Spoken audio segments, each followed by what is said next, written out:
ఈ వీడియోలో వెల్కమ్ నోట్లో ఇంట్రోలు చేసి టైం వేస్ట్ చేయాలనుకోవట్లేదు, డైరెక్ట్ గా మ్యాటర్ లోకి వెళ్ళిపోదాం. ఎందుకంటే ఈ రోజు మనం చాలా పెద్ద విషయాల గురించి మాట్లాడుకోబోతున్నాం. పచ్చి నిజాలు మాట్లాడుకోబోతున్నాం. ఇతని పేరు Praneeth Hanumanthu. YouTube channel name వచ్చేసి ఫనుమంతు. మీ అందరికి ఈ పాటికే తెలిసే ఉంటది. రీసెంట్ గా ఇతను చేసిన పెంట పని గురించి తెలియని వాళ్ళ కోసం ఇప్పుడు ఒకసారి చెప్తాను. He went from hi daddy to hi nana. He went from pedo nana to pedanana. Bro, ఆ ఫాదర్ ఆ డాటర్ కి ఏ రైమ్ చెప్తూ ఉండాలి. ఒక ఫాదర్ డాటర్, చిన్న పాప 6 ఏళ్ళు ఉంటాయి అనుకుంటా. ఆ ఫాదర్ ఆ పాప దగ్గరకు వచ్చి బెల్ట్ తీస్తాడు. ఆ తండ్రి ఉద్దేశం ఏంటంటే బెల్ట్ మీద పాపను కూర్చోబెట్టి ఊయల్లాగా ఆడిద్దాం అనుకుంటాడు. అది ఒక తండ్రికి కూతురు మీద ఉన్న ప్రేమ. ఆ క్లిప్ మీద వీళ్ళు ఏమని కమెంట్ చేస్తారో తెలుసా? ఒకడేమో ఆమె దగ్గరికి వెళ్ళబోయి కూతురు దగ్గరకు వచ్చాడు అంటాడు. అంటే ఆ ప్యానెల్లో నలుగురు 4 రకాల కమెంట్లు చేశారు మావా. చాలా చెత్త కమెంట్స్ మావా. నేను నా నోటితో చెప్పడానికి నాకే అసహ్యంగా ఉంది. యాక్చువల్ గా వీడు ఒక్కడి మీద కాదు, ప్యానెల్లో ఉన్న అందరి మీద కేసు పెట్టాలి. ముఖ్యంగా అందులో బ్లాక్ టీ షర్ట్ వాడి చేసిన కమెంట్స్ అయితే మానవ సంబంధాలే తలదించుకునేలా ఉన్నాయి. చిన్న పిల్లని కూడా చూడకుండా సొంత తండ్రితోనే ఏదో చేస్తున్నట్టు వచ్చి చెప్పడానికి నాకే అసహ్యంగా ఉంది. మళ్ళీ ఫాదర్ ఆ డాటర్ కి ఏ రైమ్ చెప్తూ ఉండడానికి బాగా ఇష్టపడతాడు. Open your mouth. లేదు it will be more like open your mouth. ఇలాంటి పిచ్చి కామెంట్స్ కి డార్క్ కామెడీ అని పేరు పెట్టి నవ్వుకుంటున్నారంటే ఎంత సైకోలో చూడండి. అరే, డబుల్ మీనింగ్ డైలాగులు చెప్పటమో, డార్క్ కామెడీ చేయటమో, 18+ మాట్లాడటమో ఇవేం తప్పు కాదు, చేయొచ్చు. కానీ దేనికైనా ఒక లిమిట్ ఉంటుంది. ఆ బార్డర్ క్రాస్ అవ్వకుండా చేస్తే అంతా బాగుంటుంది. లేదనుకో మీ లైఫే డార్క్ అయిపోద్ది. ఇవన్నీ చేసి ఎదిగాను అనుకుంటున్నారు, కింద స్థాయికి దిగజారిపోయారు. వీళ్లే సైకోల్ అనుకుంటే ఆ వీడియో కింద కొన్ని కమెంట్స్ చూసాను మావా. ఓన్లీ లెజెండ్స్ కెన్ అండర్స్టాండ్ అని పెట్టారు. అరే నిజంగా చెప్తున్నా, మీ నాన్నలో నిరోధులు వాడాల్సిందిరా సైకో నా కొడకల్లారా. నిరోధ్ వాడాల్సింది అనవసరంగా పుట్టావు. యాక్చువల్ గా ఈ ఇన్సిడెంట్ మీకు పెద్దగా కనిపించుండొచ్చు, బట్ ఈ ఛానల్లో ఇది చాలా కామన్ అనమాట. అది లేదు. డిఎన్ఆర్ గారు వచ్చే బుర్రా గారిని రోస్ట్ చేయండి బ్రో. బుర్రాని కట్ చేసేయండి. జబర్దస్త్ కంటే దారుణంగా ఉన్నాడు. అరే కమాన్ బ్రో, బీ హార్షర్. అండ్ ఇంకో ఇంపార్టెంట్ విషయం చెప్పాలి, వీడేం రోస్టర్ కాదు. దీని గురించి వీడియో ఇంకాస్త ముందు మాట్లాడుకుందాం. మరి వీళ్ళు చేసే పని ఏంట్రా అంటే లేకి జోకులు వేయటం, ఫ్యాన్స్ ని, సినిమా ఆడియన్స్ ని రెచ్చగొట్టడం. అవును మావా, అప్పట్లో అల్లు అర్జున్ పుష్ప మూవీ రిలీజ్ అయ్యే ముందు పుష్ప మీద మీమ్ పూల్ వీడియో అని ఒకటి పెట్టారు. ఆ వీడియోలో అల్లు అర్జున్ మీద చాలా సెటైర్లు ఉంటాయి. అంతేకాదు ఎగ్జాంపుల్ గా ఆదు అనే ఓడు వాడి వాళ్ళ ఫ్యాన్స్ కూడా రెచ్చగొట్టారు. ఇప్పుడు ఆ వీడియో చూద్దామంటే లేదు, ఏమైందో కూడా తెలియదు. చెప్పను బ్రదర్. ఇక రీసెంట్ గా తమిళనాడులో విజయ్ బర్త్డే సందర్భంగా గిల్లీ అనే మూవీని రిలీజ్ చేశారు. సరే రీచ్ వస్తుంది కదా అని దాని మీద గిల్లీ వర్సెస్ ఒక్కడు అని ఒక వీడియో పెట్టారు. ఇక్కడ వీడియో చేయడం తప్పు కాదు, మళ్ళీ వీళ్ళు బార్డర్ క్రాస్ అయ్యే మాట్లాడారు. విజయ్ దళపతి మీసం గడ్డం లేకపోతే గేలా ఉంటాడని చెప్పి పిచ్చి పిచ్చి జోకులేసి ఫ్యాన్స్ ని రెచ్చగొట్టారు. ఇది ఎక్కడ దాకా వెళ్ళిందంటే తమిళనాడు రోస్టర్ లో కూడా ఫనుమంతు అనే ఛానల్ మీద రోస్ట్ చేశారు.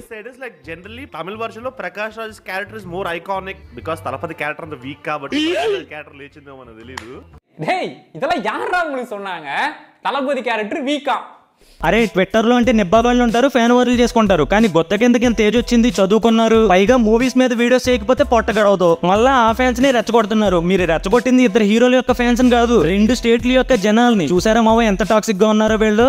ఇలాంటి వెధవల వల్లే మన తెలుగు వాళ్ళు పరుగు పోతుంది. వస్తావే కొట్టు.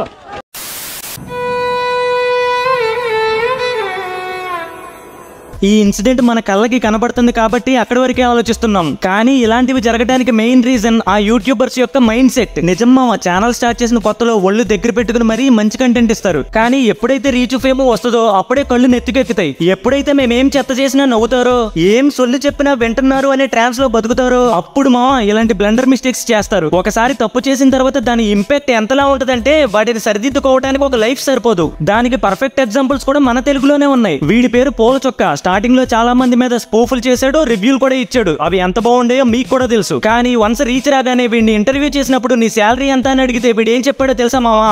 నాకు మంత్లీ ఇన్కమ్ ఎంత? నేను నా అర్నింగ్ వింటే మీరు నా దగ్గర జాబ్ చేయడానికి జాయిన్ అవుతారు. అదే అందుకని అడుగుతున్నాను. అరే వాడు శాలరీ ఎంత అని మాత్రమే అడిగాడు. నీకు ఇష్టం ఉంటే చెప్పు, లేదంటే లేదు. అంతేగాని నా శాలరీ ఎంతో తెలిస్తే మీరు నా దగ్గర జాబ్ చేస్తారు, ఇవే ఈ జీ బల్బ్ మాటలే తగ్గించు. ఇక రీసెంట్ గా అయితే మనోడు కల్కి మూవీకి రివ్యూ ఇచ్చాడు. ఇక్కడ రివ్యూ ఇవ్వడం తప్పు కాదు, కానీ ఆ రివ్యూలో సినిమాని తీసి పడేసినట్టు మాట్లాడాడు. వీడిచ్చిన రివ్యూకి మంచిగానే వ్యూస్ వచ్చాయి. ఎక్కడైనా 1 మిలియన్ వ్యూస్ వస్తే తక్కువలో తక్కువ 5K సబ్స్క్రైబర్లన్నా వస్తారు. కానీ వీడికి మాత్రం రివర్స్ లో 50K సబ్స్క్రైబర్స్ దాకా పోయారు. దీన్ని బట్టి నీకేం అర్థం అవ్వాలంటే కొంచెం ఆకాశానికి భూమికి వంగి నడవడం నేర్చుకో. నేను ఒక వెర్రిపోకుని జీవితం అంతా వెర్రిపోకునే ఉంటాను. ఇక ఇంకో ఎగ్జాంపుల్ మన రగడి భయ్య. వీడు స్టార్టింగ్ లో అనాలిసిస్ వీడియోలు కేవలం రివ్యూలు మాత్రమే చెప్పేవాడు. కానీ ఇప్పుడు ఫిల్మ్ కోర్స్ చేసిన డైరెక్టర్లకి సినిమాలు ఎలా తీయాలో టిప్స్ ఇస్తున్నాడు. ఏంటి భయ్య, నీకు కూడా కళ్ళజోడు వెనకాల ఉన్న కళ్ళు నెత్తికెక్కాయా? కొంచెం దించు. రీసెంట్ గానే నీ లైఫ్ లో కూడా ప్రభాస్ ఫ్యాన్స్ సగం డార్క్ చేశారుగా. నేను ఒక వెర్రిపోకుని జీవితం అంతా వెర్రిపోకునే ఉంటాను.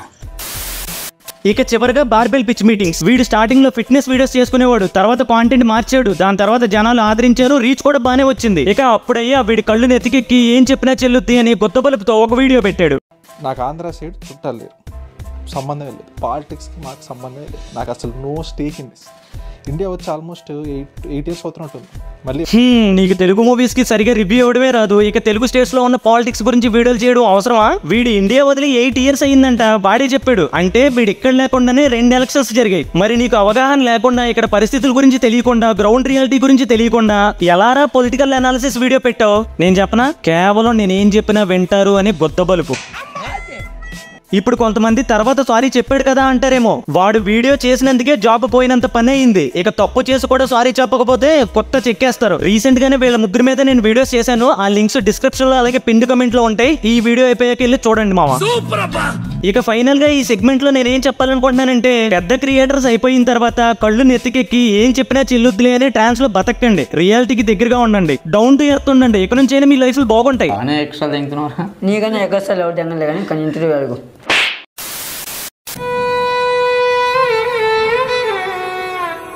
ఇలాంటి ఇన్సిడెంట్లు ఇంటర్నెట్ లో జరిగినప్పుడు సడన్ గా కొంతమందికి అమితమైన ప్రేమ పుట్టుకొచ్చేస్తా ఉంటది.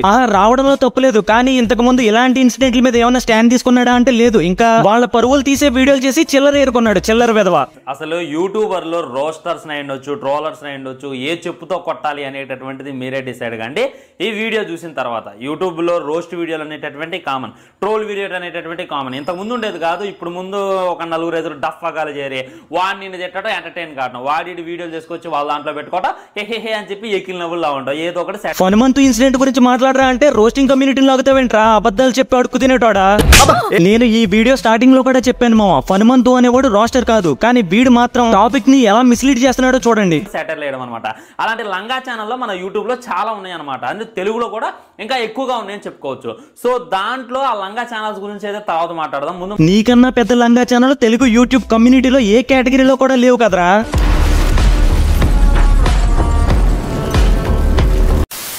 కాక ఇంకా నేను ఫర్ ఎగ్జాంపుల్ ఏదైనా గుంటూరు కానికి స్థలానికి ఏమైనా లింక్ ఉందని చెప్పి వీడియో చేసిన అనుకో, ఏం పని పాక లేకుండా ఒక 3 కొజ్జాగాలు ఉంటారనమాట. వాళ్ళ ఫోటో వేయడం కూడా నాకు ఇష్టం లేదు, బ్యా అని చెప్పి నవ్వడం అయితే వాళ్ళకి తెలుసు. అలాంటి ఎదవలైతే ఆ 3 కొజ్జావాళ్ళు ఎవరో నాకెందుకులే, కానీ నువ్వు మొత్తం రోస్టింగ్ కమ్యూనిటీని మిక్సింగ్ చేస్తూ జనాల్ని మిస్లీడ్ చేయకు.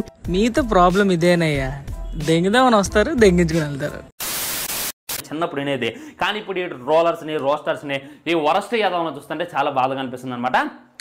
అరే ఎర్రిపోక, నీకు ఎన్నిసార్లు చెప్పాలరా, నువ్వు ఫన్మంతు గురించి మాట్లాడాలనుకుంటే అక్కడ వరకు మాట్లాడు, అంతేగాని ట్రోలర్ని రోస్టర్ని ఇందులోకి ఎందుకు లాగుతున్నావు? నేను ఎందుకు ఇంత స్ట్రాంగ్ గా రియాక్ట్ అవ్వాల్సి వస్తుందంటే ఇది ఆషామాషి విషయం కాదు మామ. సీఎం సరదాగా వెళ్ళింది, ఎవడో ఒకటి చేసిన తప్పు కంట వీడు రోస్టర్లు అందరినీ లాగుతున్నాడు ఇందులోకి. పైగా ఆ తప్పు చేసినోడు రోస్టింగ్ కమ్యూనిటీ కూడా చెందినోడు కాదు, కానీ ఆ తప్పు అంతా వీడు రోస్టింగ్ కమ్యూనిటీ మీద రుద్దుతున్నాడు. చిచ్చి, ఆఖరికి ఇలాంటి విషయంలో కూడా నిజాలు చెప్పకుండా జనాల్ని మిస్లీడ్ చేస్తున్నావు చూడు. నీ బతుకులు నా వాళ్ళు ఆ విధంగా చేసింది అయితే సెకండరీ. కానీ మన తెలుగులో ఇంతమంది యూట్యూబర్స్ ఉన్నారు, ఇన్ని యూట్యూబ్ ఛానల్స్ ఉన్నాయి. ఏదైనా పనికిమాలిన చూస్తే రోస్ట్ చేస్తూ, ట్రోల్ చేస్తూ, కొన్ని నెబ్బాగాలు, కొన్ని ఇకోగ్నేటివ్ ఛానల్ అయితే బాగా ప్రత్యక్షం అయిపోతారనమాట. కానీ వాళ్ళందరూ మరి ఏం పీకుతున్నారు అనేటటువంటి అర్థం కావట్లేదు. ఎవడు కూడా కంగారు పడుకో, పీకుతారా, మొత్తం పీకుతారు. ముందు నువ్వే చూస్తావుగా. ఏదైనా ఒక ఇన్సిడెంట్ జరిగితే రీసెర్చ్ లేకుండా 24 hours లో గొప్ప మొహం తెలియకుండా ఒక వీడియో పెట్టేస్తావు. మళ్ళీ ఈ మొండ చెప్తుంది రోస్టింగ్ కమ్యూనిటీకి వీడియోలు చేయట్లేదు అని. అందరూ నీలాగా ఖాళీగా ఉంటారు కదా, కొంతమందికి పనులు ఉంటాయి, ఇంకొంతమంది నిజాలు తెలిసాక వీడియో చేద్దామని ఆగుతారు, ఇంకొంతమంది రియాక్ట్ అవ్వాలనిపిస్తే అవుతారు, లేదంటే లేదు. అంతేగాని వాడు రియాక్ట్ అవ్వలేదు, వీడు రియాక్ట్ అవ్వలేదంటే రోస్టింగ్ కమ్యూనిటీ మీదకి ఎందుకు తోస్తావు? పోనీ నువ్వు రియాక్ట్ అయ్యావుగా, ఇందులో ఏం చెప్పావు, ఏం పీకెవరా అని అడుగుతున్నా. హనుమంతు అనేటటువంటి వాడు మన మీద కూడా ఒక రోస్ట్ వీడియో అయితే చేయడం జరిగింది. అది పెట్టుకొని నేను ఇంత కక్ష సాధించట్లేదు ఫ్రెండ్స్. ఒకటైతే గుర్తు పెట్టుకోండి, అప్పుడే నేను రియాక్ట్ అవ్వాలనుకుంటే, కాకపోతే మనోడు ఆ వీడియోని డిలీట్ చేసేసి అది వేరే విషయంగా మనోడు ఆ కక్షల గురించి నువ్వేం మాట్లాడాలరా. యాక్చువల్ గా జరిగింది అంటే నేను చెప్తాను మావా. హనుమంతు అనేవాడు లైవ్ చేస్తున్నప్పుడు వాడి సబ్స్క్రైబర్స్ కొన్ని రీల్స్, షార్ట్స్ పంపించి రియాక్ట్ అవ్వమన్నారు. అందులో రావణ్ ఫర్ యూ గడి షార్ట్ కూడా ఉంది. దాని మీద రియాక్ట్ అయితే వీడు దాన్ని రోస్ట్ వీడియో అంటున్నాడు. అరే నువ్వు ముందు షార్ట్ కి ఫుల్ వీడియోకి డిఫరెన్స్ తెలుసుకో, రోస్టింగ్ కి రియాక్షన్స్ కి కూడా డిఫరెన్స్ తెలుసుకో. కనీసం ఆకి పూకి అనే డిఫరెన్స్ తెలుసా, లేదంటే అది కూడా నేనే చెప్పాలా నీ అన్ఎడ్యుకేటెడ్ అవుతుగా. కొత్తగా ఎవడైనా రోస్టింగ్ ఛానల్ పెడితే ఫస్ట్ నీ మీదే కదరా రోస్ట్ వీడియో దింపుతాడు. కనీసం ఈ సింపుల్ లాజిక్ కూడా తెలియదురా. ఫన్మంతు ఛానల్ పట్టుకుని రోస్టింగ్ ఛానల్ అంటున్నావు, నీ పెచ్చప్పు. అర్థం కావట్లే, ఎవడు కూడా రియాక్ట్ కాలే. మీరు ఒకసారి వీళ్ళు చెక్ చేసేటటువంటి ప్రయత్నం చేయండి.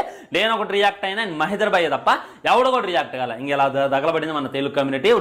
ఇప్పుడు ఈ మొండ వీడియో పెట్టిందంట, అందుకని మిగతా వాళ్ళు కూడా పెట్టేయాలంట. ఇంటర్నెట్ లో ఎవడైనా పిత్తినా తగ్గినా అది కూడా నీకు కాంటెంటే. గంటకు ఒక వీడియో చేస్తావు వీటి మీద, ఆఖరికి నువ్వు కూడా నీతులు చెప్తున్నావు, అది కూడా ఒక కమ్యూనిటీకి. ఒకసారి వెళ్ళి నీ పాత వీడియోలు చూసుకోరా, ఎంత సొల్లు చెప్పావో సొల్లుగా. అప్పట్లో దొరసాయి తేజ హర్ష లీక్డ్ వీడియో హల్చల్ చేసింది. అది రీలో ఫేకో మనకి ఇప్పటికీ అనవసరం, ఎందుకంటే అది ఒక ఆడపిల్ల జీవితం కాబట్టి. కానీ వీడు మాత్రం దాని మీద 24 hours లో 3 వీడియోలు చేశాడు. సేమ్ బ్యాక్గ్రౌండ్ కనపడుతుంది బ్రో. అక్కడ లీక్ అయినటువంటి వీడియోలో చూసుకున్నా కానీ సేమ్ ఆ వీడియో ట్రెండ్ అవడానికి మెయిన్ రీజన్ వీడు. ఏరా ఆ అమ్మాయికి కూడా ఒక ఫ్యామిలీ ఉంటదిగా, అప్పుడు గుర్తుకు రాలేదా నీకు సమాజం పట్ల బాధ్యత? అప్పుడు అడగకపోయావా నేను ఒక్కడనే వీడియో చేయాలా, మీ రోస్టర్ లో కూడా వీడియో చేయండి అని? అయినా కంగారు ఎందుకులే, నీకు కూడా రోజులు దగ్గర పడ్డాయి. ఏదో రోజు ట్విట్టర్ లో నీ కొత్త కూడా చెక్కేస్తారు. అలా మాట్లాడతారు. వీడు రిప్లై వీడియో చేయాలన్నా కూడా అవతల వాడికి ఎలిజిబిలిటీ ఉండాలి. 300K గానీ 500K గానీ 800K గానీ సబ్స్క్రైబర్లు ఉండాలి. అప్పుడే ఈ మొండ రిప్లై ఇస్తుంది. నాకు రిప్లై ఇవ్వచ్చు కదరా. ఓహో నాకు 100K కూడా సబ్స్క్రైబర్ లేరేనా, ఒకసారి ఇచ్చి చూడు, నీ ఆసు అస్సాం వెళ్తది.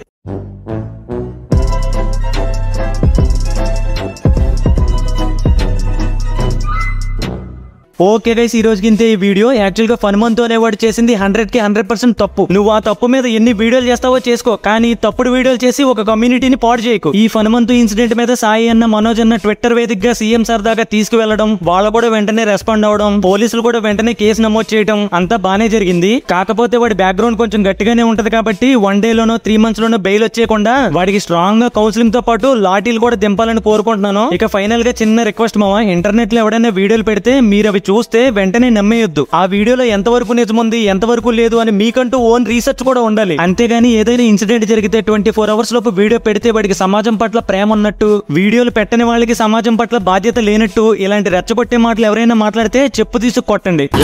ఈ వీడియో మీకు ఇన్ఫర్మేటివ్ గా అనిపిస్తే ఒక లైక్ వేసుకోండి మావా. ఇక లాస్ట్ అండ్ ఫైనల్ గా ఒకటే చెప్పాలనుకుంటున్నా, ఎయిడ్స్ కి దూరంగా ఉండండి. ఫన్మంతు, రావణ్ ఫర్ యూ లాంటి ఛానల్స్ కూడా దూరంగా ఉండండి.